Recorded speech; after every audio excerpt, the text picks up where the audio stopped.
Good morning to you, Mr. Trump. Good morning. Congratulations. Thank you. That's very exciting. How did it happen? What time? How did it happen? I know how it happened. Yeah, don't answer that. we won't get into the details, but it was about probably 2 o'clock yesterday afternoon, and it was very exciting. On Easter, so we have an Easter baby, which is beautiful. Well, that's fantastic, and it looks like Ivanka's doing great. So probably for the moment, Theodore is your favorite grandchild. We're going to get to the controversy revolving around that in just a moment. Okay. Let's talk about what happened over the weekend, over last week in the Brussels attacks. Ray Kelly is one of the people who says this is the wake-up call for Belgium and for Europe. They never got it together like we did after 2001. Do you agree? Well, Ray Kelly's a friend of mine. I know him very well, and he's 100% right. And I said about Brussels, if you remember, the New York Times criticized me very, very viciously when I said Brussels is a hellhole, it's waiting to explode, and they ended up doing big articles on it, and then all of a sudden everybody's saying I was right. Brussels is really in deep trouble. They don't know what's going on, and it's look, they have people that never had anything like this. They have people that have absolutely no control over themselves, and it's a real problem. It was a real problem. Yeah, Mr. Trump, they've got clashes on the streets today because the open borders policies of the elites have been have a very different effect on the people. Yet our president, President Obama, in his weekly address over the weekend, declared that we should be open to more refugees as an example of what America represents. We're going to play what he had to say and have you react. Okay. As we move forward in this fight, we have to wield another weapon alongside our airstrikes, our military, and our counterterrorism work, and our diplomacy. And that's the power of our example. Our openness to refugees fleeing ISIL's violence, our determination to win the battle against ISIL's hateful and violent propaganda, a distorted view of Islam that aims to radicalize young Muslims to their cause. Now, he would probably say you have a distorted view of Islam or radical Islam. What do you say to what he had to say? I'll tell you what I say. I can't even believe that he's saying it. It's inconceivable that he's saying it. Open borders. Everything he said there is absolutely, you would almost say it's disgraceful. You can't even imagine that a man could make those statements, especially a president of this country. We need protection. We need borders. We need, on the southern border, we need the wall, and the wall's going to get built. And Mexico's going to pay for the wall, by the way, just in case anybody has any questions. And it is disgraceful that he could say this, and especially when he talks about coming in from the Middle East, frankly, even more so, where they're undocumented. We have no idea where they come from. We have no idea who they are.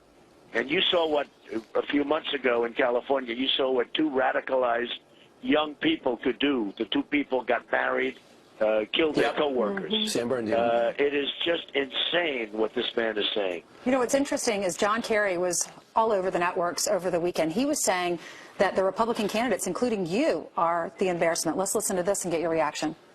Every leader I meet, they ask about what is happening in America. They cannot believe it. I think it is fair to say that they're shocked. They don't know where it's taking the United States of America. It upsets people's sense of equilibrium about our steadiness, about our reliability. And to some degree, I must say to you, some of the questions, the way they're posed to me, it's clear to me that what's happening is an embarrassment to our country. Your reaction? Well, I'm shocked by him. And I'm shocked that he would sign a deal like the Iran deal, which is one of the worst and dumbest deals I've ever seen negotiated. A horrible, horrible embarrassment deal. I'm shocked by his policy of open door. I'm shocked by just about everything that he's done and everything that President Obama has done. It's leading this country down. We're being taken down. Not only are we making horrible trade deals with almost every country we do business with, I think I can actually say every country we do business with, we're losing our jobs, we're losing everything. But in terms of security, this open door policy is catastrophic, and it's going to lead. I mean, you talk about downfall. This could lead to the downfall of the greatest nation on earth. Well, you went into an extensive interview with the New York Times with David Sanger. And first off, do you think you were treated fairly in that interview as you saw the write-up after your 90-minute conversation? I do think I was treated fairly, and that's very different. My answers were very different from what you've been hearing. My answers on NATO is obsolete.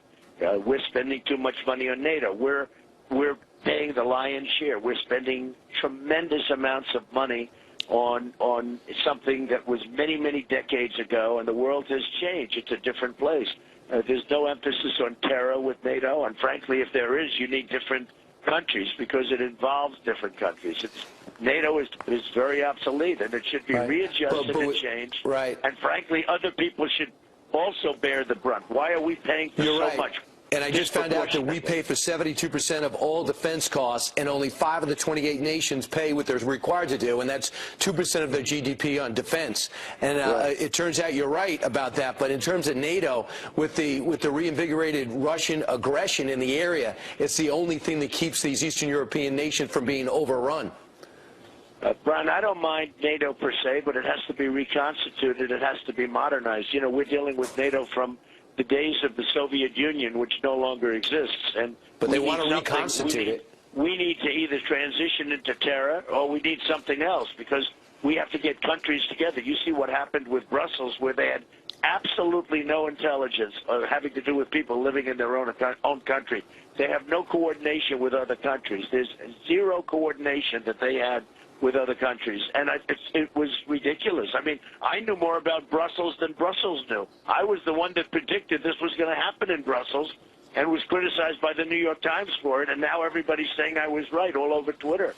So, I mean, you know, we need to modernize NATO, at a minimum modernize it, but certainly we shouldn't be paying for the kind of it.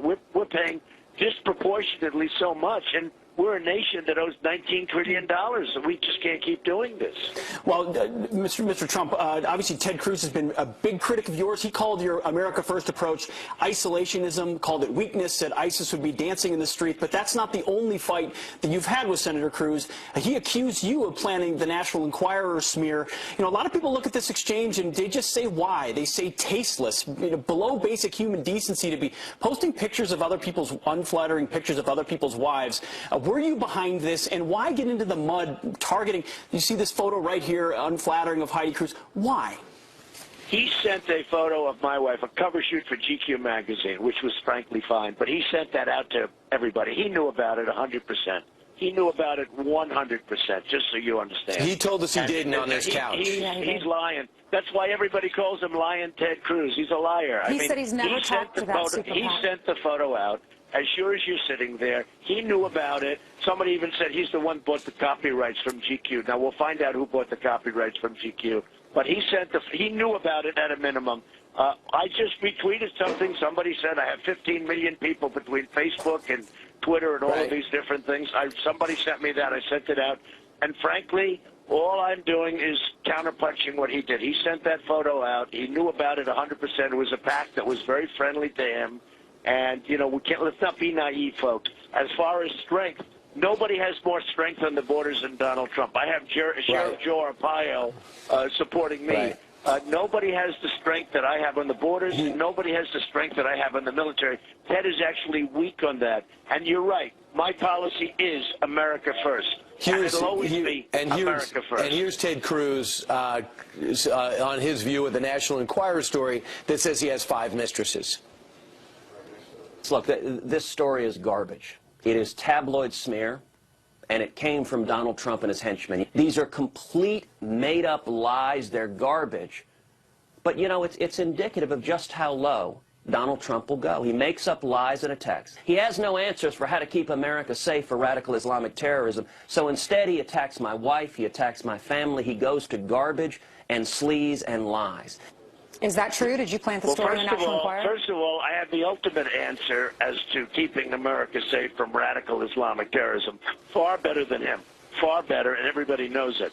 That's number one. Number two, I had nothing to do with the National Enquirer. I knew nothing about it. I just saw it yesterday for the first time. What happens is it seems like the Daily Beast, no friends of mine, wrote a story that Marco Rubio was behind it, and it was a pretty conclusive story that Marco Rubio has been peddling that story for a long time. I knew nothing about it. I know nothing about it. I have no idea whether or not it's true, but it's likely he should try and blame me because he's losing by a lot. I mean, I have many, many more delegates than him. I have millions of more votes than him in the primary. He's losing by a lot, so he's not going to blame Rubio because Rubio's out. And we So only he's have, gonna blame we only have Donald 30 Trump. seconds. I just just want to tell you, I had nothing to do with that story. Right. Absolutely zero. All right. Unfortunately, we're out of time. Well, you're saying he's weak. He's saying you're weak. Will you debate Senator Cruz on the issues as opposed to the wives stuff? I'm saying that Ted Cruz has made this up because he needs it politically because he's losing so badly. It's very easy. And he's doing very badly, and he's choking, and he's making things up. He's bringing them out. I had nothing to do with the National Enquirer story, and frankly, I hope it's not true because it's pretty bad. I hope it's not true. All right. Donald Trump. Thank you. Congratulations on being a grandfather.